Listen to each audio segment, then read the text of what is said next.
سڵاوتان لەبێت و ئەم کاتتان باش بینەرانی خۆشەویستی تەلەڤیزیۆنی کۆمەڵە و بەرنامەی ئاسۆی بەرابەری. زۆر خۆشحاڵم کە جارێکی تر بەم بەرنامە دەبمە میوانی ماڵەکانی ئێوەی ئازیز و خۆشەویست. بەرنامەی ئەم هەفتەمان تایبەتە سەبارەت بە بارودۆخی بنەماڵەی گیانبەخکردوانی شۆڕشی ژینە بە میوانداری بەڕێز ڕەفیق حسین پەنایی چالاکی سیاسی. هیوادارم ئێوەیش تا کۆتایی لەگەڵمان بن. دوای ناوبڕێک دەگەڕێم وڵاتە.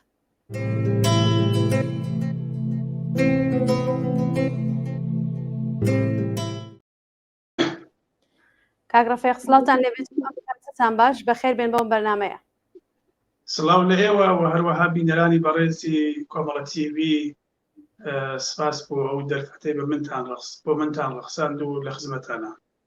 زۆر سپاس بە خێراتن تەکەم دووبارەکە داوەتەکەی ئێمەتان قبول کرد. کاک ڕەفیق ئەگەر بمان هەوێ لەسەر بەردەوامی شۆڕشی ژینە قسە و باس بکەین، ڕۆڵی بنەماڵەی گیانبەخکردوانی شۆڕشی ژینە لەسەر بەردەوامبوونی ئەم شۆڕشە ئێوە چۆن ئەدوێن و پێتان وایە ئەم شۆڕشە تا ئێستا بەردەوام بووە بنەماڵەکان چ دەور و نەقشێکیان بووە؟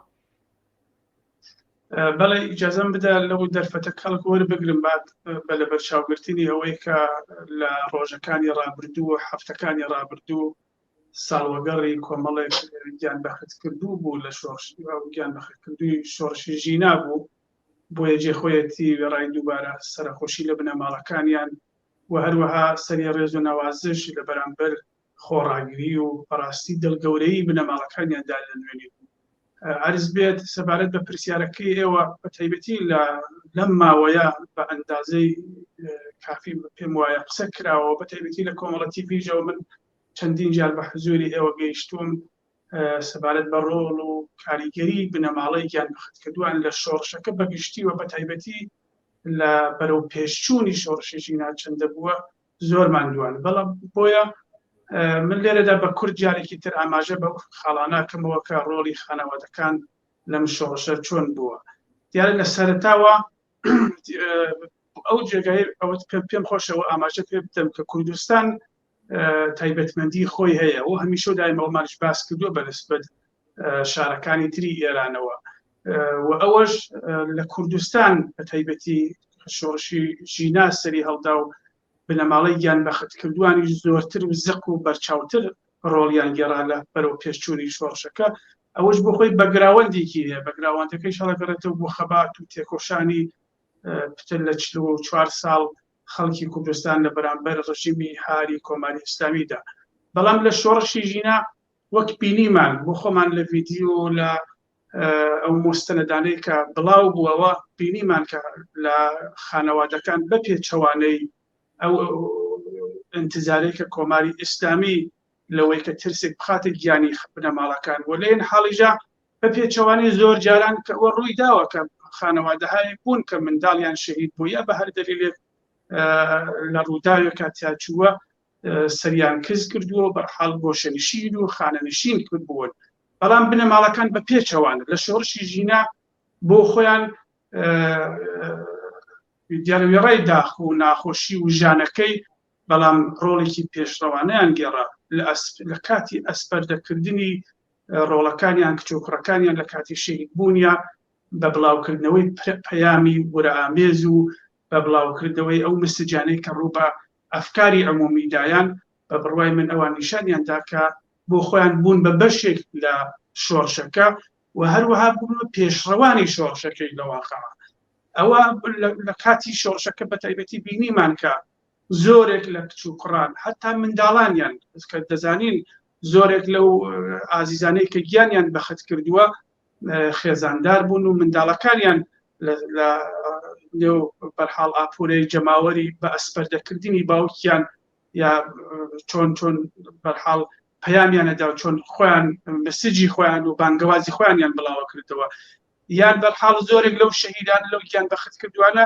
هاوژینیان بەجێهێشتووە دەبینین هاوژینەکانیان بوون بە بەشێک لە ڕێبەرانی ئەو شۆڕشە بوون بە جێگرەوەی هاوژینەکان کە گیانی بەخت کردووە. دەمەوێت ئەوەتان ئاماژە پێ بکەم کەش خانەوادەی گیانبەخت کردووان لە شۆڕشی ژینا بەڕاستی ڕۆڵێکی ڕێبەریان گێڕا، یعنی ڕۆڵی هاندەرە لە ئێن حاڵیژە وەرە بەخش وەرە ئامێز و ئەوان بۆ خۆیانوە پێش هەڵکەکە کەوتن و بەشێک لەو ڕەساڵەتەی کە منداڵەکانیان یا ئەو کەسێکیان بەخت کردوەکەیان لەسەرشانی بوو ئەمان هەڵیان گرت و پێش هەڵکەکە کەوتن. بەڵام دەزانن ئازیزان بە تایبەتی ماوەیەکە ئیتر لە مانگەکانی ڕابردوو بەملاوە شۆڕشەکە تا ڕادەی کزی کردو واقعیەتێک و دەبێت بیزانین ئەو جۆرەیەکە گڕوتین و بە تایبەتی خەڵک لەسەر شەقام بوو ئەوە نەماوە کە هۆکاری خۆشی هەیە و تحلیلی خۆشی هەیە و دایانی بوو مەجالێکی تر بەڵام ئەوەی لە مەیدانە لە حاڵی حازرا زووری هەیە و کەماکان بە هەمان گڕوتینی ڕابردووەوە وێڕای هەموو زەخت و فشارێکە لە سەریان وجودی هەیە بە بڕوای من بنەماڵەکانیانە کە دەبینین لە بۆنەکانە چلۆن هەر بە هەمان ورەوە هەر بە هەمان تینەوە هەر بە هەمان نەفسەوە خەریکی خەبات و تێکۆشانی خۆیانن و لە ئێم حاڵیجا بوون بە بەشێک لە دادخوازانی ئێرانی کە هەوڵەدەن کە کۆماری ئیسلامی و جنایەتێکە کردویەتی ئەوان بە چالشیان بکێشن و لە ئەفکاری عمومی و لە مەجامعی نێونەتەوەیە دەنگیان بگات و بەرحاڵ ئەوە ئەو تاوانبارانە بە سزای خۆیان بگەێنن کە کۆماری ئیسلامی ڕاستەوخۆ لەم بارەوە تاوانبار. بەڵێ کاک ڕەفیق باسی خۆڕاگری بنەماڵەکانتان کرد و بە تایبەت جایکان بەڕای ئێوە هەروەکو خۆشتان ئاماژتان پێکرد کە کۆماری ئیسلامی هەموو ڕۆژێ هەڕەشەکانی بۆ سەر ئەم بنەماڵانە و گوشارەکانی زیاد کردووە ئایا دەتوانێت بەر بەم خۆڕاگریەی بنەماڵەکان بگرێت ئایا گوشارەکانی هەرچەند زۆرتر بێت ئەتوانێت لە دادخوازی ئەم بنەماڵانە کەم کاتەوە بەڕایەوە؟ بێگومان نەخێر دەزانن لە دەورانێکا کۆماری ئیسلامی توانی بنەماڵەکان سەرکوتکە بە تایبەتی دەزانن کە دەهەی 60 هەتاوی دەهەیەکی خوێناوی بوو و هەزاران هەزار دژبەری کۆماری ئیسلامی لە سێدارە دران تیرە باران کران لە زندانەکان و لە تەزاورات و بەرحاڵ لە شەڕی پێشمەرگانەوانە شەهید بوون بەڵام بەشی لە بنەماڵەکانی ئەو کات لەبەرەوەی کە کولتوریکی گشتی لە کۆمەلگان نەبوو بەرحاڵ توانی سەرکوتیان کە و خانەوادەکانیش بێدەنگە تا ڕادێ بەڵام لە حاڵی حازرە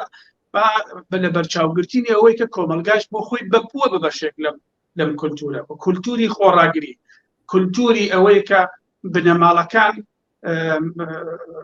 نەچنەوە ماڵە و بەرحاڵ ماتەمین بگێڕن بە پێچەوانەکەی بێنە دەرەوە دەنگی خۆیان بەرز بکەنەوە مە کولتوریکی گشتگیرە و بە تایبەتی بنەماڵەیان بەخت کردووە و دایکان ڕۆڵێکی هەرە کلیدیان لەم بارەوە بە بڕوای گێڕا لە ماوەی بە تایبەتی 1 ساڵی ڕابردووە دەزانن کە حتا زۆرێک لە دایکانی شۆڕش لە کوردستانە ئەمڕۆ ناوبانکی کوردستانی ژیان گەیاندۆ دەرەوەی سنوورەکان و بوون بە بەشێک لە هەیکەلەی دادخوازی ئێرانی ئەمە من پێم وایە ئەوەمان پێ دەڵێت کە وەک عەرزم کردی وێڕای هەموو زەخت و فشارێک هەر بۆ نمونە لە حاڵی حازریژە لەم مانگەکانی ڕابردووە بینیمان و لە هەواڵەکانیژە پێم وایە بە ئێوەش گەیشت و بڵاوتانیش کردەوە دەزانن کە زۆرێک لەو بنەماڵانەش تووشی لە ساڵیادی بە تایبەتی منداڵەکانیانە ڕۆڵە ئازیزەکانیانە کەوتنە ژێر زەخت و گوشارەوە جارێکی تر بۆ نمونە باوکی کاکەماڵی لوتفی باوکی شەید ڕەزای لوتفی لە شاری دێگولان دایمینا لە بۆکان باوکی ئەو کوڕە گەنجەی خەڵکی بیجار محەممەدی کەرەمی کە باوکی ئاغا ماشەڵا گیراوە و زۆرێک لەو بنەماڵانە دەست بەسەر کران و فشاریان بۆ هاوردن و بەشێک لەوانە تهدید کران منداڵەکان تریان تهدید کرد یان حتا زۆر جارێک لە خانەوادەکان کە زۆریان بان کردە ئیدارەی ئیتلاعات و پیشنیاری پارەیان پیاندا کە ئێمە ئامادەین قەرەبووی ئەوەتان بکەینەوە و پیشنهادی پارەیەکی خەیاڵیان بە بنەماڵەکاندا بەڵام هیچ کام لەوانە نەیتوانێت کە خانەوادەکان لەو دادخوازی خۆیانە کە مافێکی ڕەوای خۆیانە کچوو کوڕانی ئەوان بۆ داخوازی هاتبوونە سەر شەقامەکان بە دەستی خاڵی هاتبوون ڕوبەڕوو هێزێکی پڕچەکی جنایەتکار بوونەوە و ئەمە مافی بێ ئەم لەولایە من پێم وایە لە کۆماری ئیسلامی هیچ هێزێک ناتوانێت بەرەنگاری داخوازی کارانی بە تایبەتی بنەماڵەکان ببێتەوە لەم شەرایەتە کە دەشزانین تۆڕە کۆمەڵایەتیەکان، میدیا، ئەفکاری عمومی ئەوانە هەمووی لە دەوروبەری ئەمە بەڕوای من نەخشی کلیدی هەیە لە هاندانی ئەوانش و ئەوان دەزانن کە دەنگیان دەگات و هەر بۆ نمونە هێواش ئەبینین کە لە مەجامعهای بینالمللی کەیسیان بۆکەنەوە و ئەم کەیسانە دەچێتە دادگاهایی گەورە لە ئەوروپا و هیوادارم بەهەرحاڵ نەتیجە بەخشیش بێت، بەڵام هەر ئەوەندەی کە بنەماڵەکان بە هەموو شێوەیە هەوڵەدەن کە یادی کوڕەکانیان گۆم نەبێت، هەوڵەدەن کە ئەمە بە شانازی و سەروەرێکی گەورە بزانن بۆ خۆیان و هەرواشە بەڕاستی خەڵکی کوردستان بە تایبەتی بنەماڵەیان بەخەت کردووان وەکو تاجوان بەسەر سەری خەڵکی کوردستانەوە. بۆیە لەم بارەوە پێم وایە وێڕای عەرزم کردن وەکو بێڕای داخ و ژان و پەژارەیە کە لە ناخی ئەو خانەوادانە هەیە، چۆن لە دەستانی ئازیزانێک کەلێنێک لە دەرونی بنەماڵەکان دروستەکە بەو ئاسانی پڕ نابێتەوە، بەڵام لە ئین حاڵیژە ئەوان خاوەنی شانازی و سەروەریکی زۆر گەورن، ئەوان خاوەنی مدالیایەکن کە پێم وایە هەتایە خەڵکی کوردستان و کۆمەلگا پیانەوە شانازیەکە و ئەوانش بۆ خۆیان ئەمڕۆ لە مەیدانەکەن دەیانگرن. من بۆ خەتان بینیتانە لە پەیامەکانە زۆر دایک و بنەماڵە پەیامیان بڵاو کردەوە ڕاستەوخۆتیان بە کۆماری ئیسلامی کە ئێوە نابێ پیشنیادی ئەومان پێ بدەن و ئێمە لە خوێنی ڕۆڵەکانمان خۆش نابین و حتا ئەوەندە فشاریان لەسەر کۆماری ئیسلامی ئەوەندە زەختی خستە سەر ئەم خانەوادانە ئیجازەی نەدا کە مەراسی مەسەڵەن ساڵیاتەکانیان بە شێوەیەکی نۆرماڵ و تەبیعی بەڕێوە بچێت. ئەوە خۆی نیشان لەوادا کە کۆماری ئیسلامی چەندە زەلیل و زەبوونە لە بەرامبەر ئیرادەی پۆڵایینی ئەم بنەماڵان. بەڵێ کاک ڕەفیع خۆشتان ئاماژەتان بە ڕۆڵی دایکان کرد وەکەوەی کە خۆتان وتان ناوبانگیان دەرکردووە ئەم دایکانی شۆڕژ، ئەگەر وەکو ئەوەی کا خۆشتان ئاماژەتان پێکرد ئێمە گەرچاوی لەکەین دایکانی خاوەران، دایکی سەتار بەهێشتی، دایە شەریفە، دایە سەڵتەنە، دایکی فەرزاد کەمانگەر، هەروەها دایە مینا کە لە شاری بۆکانە ناوبانگێکیان دەرکردووە بوونە سەر ڕەمزێک لە کۆمەڵگای ئێران و بەتایبەت لە کوردستاندا. هۆکاری چییە کە ئەو دایکانە بوونە سەر خۆشەویستی ناوجەماوەر بەڕای ئێوە؟ یەکەم هۆکاری ئەوەیە کە ئەوان ئازیزترین جگەرگۆشەی خۆیان پێشکەشی ئەو کۆمەلگا کردووە. ئەوە بۆ خۆی پێم وایە خۆی بە ئەندازەی کافی شیاوی ئەوە هەیە کە کۆمەلگا ڕێزیان لێ بگرێت و خۆشیانی بووە. دووهەمیانەوەیە کە خۆیانش بوون بە خەباتکاری ئەو مەیدانە، بۆ خۆشیان بوون بە بەشێک لەو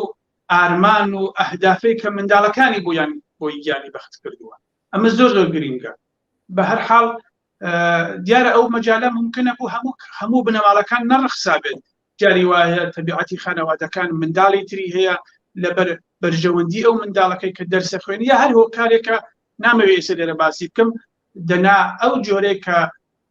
لە کوردستان بە تایبەتی لەسەر تاسەری ئێران ئەمە وجودی هەیە کە تویش ئاماژێت پێدا کە دایکی سەتاری بەهشتی و زۆر دایکانی تریش کە بەڕاستی بە نیوی مادەرانی دادخواه بە فارسیەکەی کە ئەوانە زۆر زۆر ئاکتیڤ و فعال بوون و بە تایبەتی بە هەموو فشارێکیش کە لەسەریانە بوو ئامادە نەبوون کە کۆڵ بدەن و دەنگیانش گەیشت بەسەر تاسەری جەهان. بەڵام بۆ کوردستان کە زۆرتر ئێمە بەحسەکەمان ڕوو بە کوردستانە دایکانی شۆڕژ هەر لە دێر زەمانەوە ناوبانگی ئەو دایکانە هەبووە. دایە بەهیە نمونەی دایکێکی بەناوبانگ و مێژوویە لە ڕۆژهەڵات وە سەدان دایکی ئاوا هەر لە کوردستانە کە مەحبوبن، خۆشەویستن، خۆشەویستەکانی وەک باسم کرد بەشێکی مربوطە بەوەی کە ئەوان ئازیزترین کەسی خۆیان پێشکەش بە ملەتەکەیان کردووە، بەڵام بەشی تریژی بۆیە کە خۆیانیش بەشێک بوون، خۆیان ژوک و خەباتکارێک دەرکەوتون، کۆڵیان نەداوە لە بەرامبەر کۆماری ئیسلامیە و ڕۆژانە دەبینین بە چالاکی جۆرواجۆر دەیان فعالیەتیان لێ ئەبینینەوە. من پێم خۆشە ئێستا نامەوێت زۆرتر باسی دایە شەریفێ بکەم وەکو دایکی خۆم، وەکو ژنێک، وەکو دایکی شۆڕشێک باسیەکەم. دایە شەریفە لە کەمپینێک ساڵانی ڕابردوو کەمپینی دروست بوو بەنێو کەمپینی بەخشین کە ئەو کەسانەی کە حکمیان قەساس بوو و ئەعدام بوو لە بەتایبەتی لە کوردستانە ئەمان تیمێک بوون، گروپێک بوون، خۆبەخشانە دەچوون بۆ ئەوەی کە ئەو خانەوادەی کە شاکیە لێ بیبەخشن. زۆر زۆر بنەماڵیان بەو شێوە زۆر کەسیان نەجات دا و زۆر ئاشتەوایان خستەوە نێو کۆمەلگاکە و کللتورێک دروست بوو لە کوردستانە کە دەستبردن بۆ لە سێدارەدان بە تایبەتی ئەوانش کە سیاسیش نین ئاسان نەبووە و خۆتان دەزانن لە کوردستانە ساڵانێکە لەسەر شەقام خەڵکی ئەدام نەکرد یانە کۆماری ئیسلامی ناتوانێت خەڵکی ئەدام بکات و زۆرێک لەو بنەماڵانە کە حکمیان لە سێدارەیان دەرچوو یا قەساسیان بوو دەرچووە بنەماڵێت لیان لێ خۆش بوون ئەمە نیشان لە کولتوریکی زاڵی گەورەی خەباتکارانەی ئەو دایکانەدا کە لە کوردستانە وجودی هەیە و ئەمە فەزایەکی دروست کردووە ژینگەیەکی تەندروستی دروست کردووە کە خزمەتەکە من پێم وایە یعنی ڕۆڵی ئەوانی زۆرتر بەرجەسە کردوەسەوە هەر ئەوەش وای کردووە کە بەرحە ڕۆژ بە ڕۆژ نمونەیان زۆر بێت کە هیوادارم من هەموو ئاواتم ئەوەیە کە دایکان لە ڕۆژهەڵات دایکانی گیانبەخت کردووان و پێشکەون ئەوان ببن بە پێشڕەوانی ئەم شۆڕشە و بەرحاڵ بینیمانە لە شۆڕشەکانی دنیا دایکانی شۆڕش ڕۆڵی کلیدیان هەبووە و بەتایبەتی بۆ کوردیش لە نێو بزوتنەوەی شۆڕژگێڕانەی گەلی کوردیژە ژن بەگشتی و بەتایبەتی دایکی شۆڕژگێڕان نەخشێکی زۆر زۆر ئاکتیڤ و کلیدیان بووە لە بەرەو پێشچوونی خەباتەکە هیوادارم لەم دەورەش ئەوان بە حزوری خۆیان بە کۆبوونەوەی نێوخۆیی خۆیان بەوەی کە بە سەردانکردنەوەی یەکترن و بەسەرکردنەوەی خۆیان من پێم وایە ئەوانە بەشێکن لەو چالاکی مەدەنیانەیە کە لە ڕۆژهەڵاتە زۆر نەخشی مثبەتی هەیە و کە هیوادارم زۆرتریش برەو بسەنێت و هەتا دێت ئێمە شاهدی بەرەو پێشچوونی ئەو نوع چالاکیان نابین کە بەتایبەتی هاو ئاهەنگی و یەکگرتوویەکیژی دروست کردووە خۆتی ئەمانە لە نێو خۆتی بنەماڵەکانە کە لەسەر تاسەری کوردستانی بینین لەم شار بۆ ئەو شار بینیمان لە ڕابردووە کە وێڕای هەمووی زەخت و فشارێکە لە سەریان بوو بەڵام بۆ بەسەرکردنەوەی یەکترین دەڕۆشتن و هاودەردیەک هاودەردیان لەگەڵ یەک دەرەبڕی و بوون بە یەک بەڕاستی یەک بنەماڵی گەورە بەنیوی بنەماڵی گیانبەخت کردوانی شۆڕشی ژینە. بەڵێ زۆر سپاس کاگڕەفێق ئەگەر بمانەوەی لەسەر خۆڕاگری دایکان قسە بکەین کات کەمتێ ئەونا دایکان خۆڕاگریان زۆر بووە بەڕاستی ئەگەر بمانەوێت لەسەر هەڵسو و کەوتی بزوتنەوە کۆمەڵایەتیەکان بەرامبەر بەم دایکانە قسە بکەین ئەم بزوتنەوە کۆمەڵاتیانە چۆن دەتوانن هاوپشتی دایکانی خۆڕاگر بن یان چۆن دەتوانن هاو دەنگیان بن؟ دەزانی خەباتی مەدەنی بەگشتی ئەوەش بۆ خۆی باسی ترە لە ڕۆژهەڵات زۆر بەهێزە زۆر بەهێزش هەر سەرنج بدا ژینگە پارێزی و ژینگە پارێزانی ڕۆژهەڵات لەو ماوەیە مەسەڵەن هەر لە ڕۆژەکانی ڕابردووە گروپێکیان دروست کرد یاکەتە کەمپەینێک بە نێوی زاکرۆسانەیان ڕێخست کە ئەو شوێنانەی ئەو دارستان و جەنگەڵ و کێوانەی کە لە شەقەکانی کوردستان سوتا بوو هەزاران کچ و کوڕ لەم کەمپەینە شەرکەتیان کرد ڕۆشتن بە چاندنی نەمام بۆ ئەوەی ژینگەکە جارێکی تر سەوز ببێتەوە نێڵ و شاق و کێو دار و دارستانەت لە ناو بچێت ئەمە نمونەیەکی هەرە بەهێزە لەوانە بینێت مەسەڵەن ئەبینیت بۆ مەرگی هونەرمەندێک لە کوردستانە کۆمەڵێک فەرهەنگیان و هونەرمەندانی تر لە کوردستان تێن و بە پێشوازی و بەرحال ڕێزی لێگرن مەبەستمەوەیە کە ئەم کۆمەلگا مەدەنیە بەهێزە لە ڕۆژهەڵات کە ساڵهای ساڵە خشت لەسەر خشتکاری بۆ کراوە و ئێستا پەروەردە کراوە و گەشەی سندووە پێم وایە ئەمە دەبێت مەچ بکرگێ لەگەڵ ئەم خانەوادانە و بە شێوەیەکی مەدەنیانە لەلایەکەوە خەباتی مەدەنی لەلایەکی ژەوە خەباتێکی داخوازی کارانەی کە حقوقیە مافە ئەو بنەماڵانەی کە کەم نین و سەدانن کەوانە دادخوازن و دەبێت پشتیوانیان بن هاوکاریان بن و بتوانن بۆ مافەی خۆیان کە دادگاییکردنی جنایەتکارانە و سندنەوەی مافی خوێنی بە نەحەق ڕژالی مناڵەکانیان. بەڵێ کاگڕەفێق ئەم دایکانە چۆن دەتوانن ڕێکخراو بن هاوپشتی یەکتر بن بەڕایەوە؟ لە حاڵی حازرا بە تایبەتی کۆماری ئیسلامی زەختێکی زۆری خستووە سەریان ئیتر بە هەموو شێوەیەک هەوڵەدا کە نێڵێت ئەم یەکگرتوویە شکل بگرێت بینیشمان ئازار و ئەزیەتیانەکە زۆریژیان بە ساڵات چۆن و بەرحاڵ بۆ خۆیان لە ڕووی جسمیەوە ڕەنگە ئەو توانایانە نەبێت کە ئیتر خۆڕاگریکن و ئازیەتیانەکەن بانیانەکەن بۆ ئیتلاعات ئەیان بن بۆ ئەم لا ئەولا بێتاقەتیانەکەن لە لایەکی تریژەوە هەوڵە دەن کە ئەم هاوبەستگیە دروست نەبێت وەکو باسم کرد مەسەڵەن بۆ نمونە ڕەوتێک دەستی پێکرد هەر لە مانگەکانی ڕابردوو سەر لەسەر تاسەری شارەکانەوە بە کۆمەڵ ئەم بنەماڵانە سەردانی بنەماڵی تریانەکرد لە مەسەڵەن بۆ نمونە لە سنەوە دەڕۆشتن بۆ بۆکان لە بۆکان دەچون بۆ سەقێزی بۆ مەهابات و بە پێچەوانەکەی دەهاتنەوە بۆ شارەکانی تر ئەو ویستیان کە گروپێکی گەورەی بنەماڵی گیان بەخەتکردوان دروست بکەن بەڵام بەداخەوە کۆماری ئێسلامی نەیهێشت و بینیشمان کە لە حاڵی حاضرە ئەوەی کە تەجەموعێکی وەسیعی هەزاران کەسی بنەماڵی گیان بەخەتکردوان لە ڕۆژهەڵات شکل بگرێت هێشتا شکلی نەگرتووە بەڵام لە گروپی مەحەلیە و لە گروپی شاری خۆیانە ئەوانە هەر کەماکان هەیە بەردەوامە هەر بۆ نمونە ئەمڕۆ ڕۆژی لەدایکبوونی گیان بەخەتکردو هۆمنی عەبدوڵایی بوو لە حەسەناوەی شاری سنە دەیان بنەماڵی گیان بەخەتکردو هاوڕا لەگەڵ بنەماڵەکەیان لەگەڵ کاک فەرشید و ئارەزوخانمە دایک و باوکی شەید هۆمنە ڕۆشتن بۆ سەرخەبران و بەرحاڵ جێژنیان کرد بوو ڕۆڵە ئازیزەکان مەبەستمەوەیە کە ئەو تەجەموعانە ڕاستە چکۆلەیە لە حاڵی حاضرە بەڵام کەماکان هەر بەردەوامە یعنی لە گۆشە و کنارێکی کوردستانەوە تو دەیبینی ڕۆژانە لە ساڵیادەکانە و لە بۆنەکانە لەیان بینی کە یادی ئازیزانیان فرامۆش ناکەنەوە تەجەموع هەیە بەڵام بۆ ئەوەی کە شکلێکی گەورەتر بەخۆیەوە بگرێت ئەوە پێویستی بە زەمانە پێویستی بەوەی کە کاتی پێویستە کە بتوان ئەم بنەماڵانە تۆزێک لەژێر ئەم زەخت و فشارە دەربێت چۆن ڕاستی ئەوەیە کە کۆماری ئیسلامی لیان ترسا وەرلیان تۆقا و هەرمەش بوو بەعسەوەی کە ئەم بنەماڵانە بخاتە ژێر فشارە و نێڵی ئەو تەشەککولە گەورە دروست بێت بەڵام لە ژێر بەژێر حتمما هاوسۆزیان پێکەوە هەیە حتمما تەلەفۆنیان خۆ ناتوانێت بەرچتی کۆمەڵایەتی بگرێت کۆماری ئیسلامی بەرحاڵ بە تەلەفۆنی هاوبەستگییان لەگەڵ یەکە هەیە یادی یەکتریان خانەوادەکان یەکیان ناسنەوە کە تۆڕە کۆمەڵایەتەکانە دەبینیت کە ئێستا هەمویان پێکەوە وەشن ئەو بنەماڵی گیان بەخەتکردووانە لە ساڵ ڕۆژی مەرگی گیان بەخەتکردنی ئازیزەکە سەدان بنەماڵی تر یادی ڕۆڵەکەیەکەنەوە بۆ لەبەر ئەوەی کە تازە ئەمان لە مێژوویەکە ئەم سەدان کچ و کوڕا لە مێژوویەکە پێکەوە گیانیان بەخت کردووە و ئەم سەدان بنەماڵە تازە بوون بە یەک بنەماڵی گەورە و هیچ پێم وایە هیچ هێزێک ناتوانێت ئەمانە لێک بکاتەوە هیچ هێزێک ناتوانێت ئەمانە هەڵوەشێنێتەوە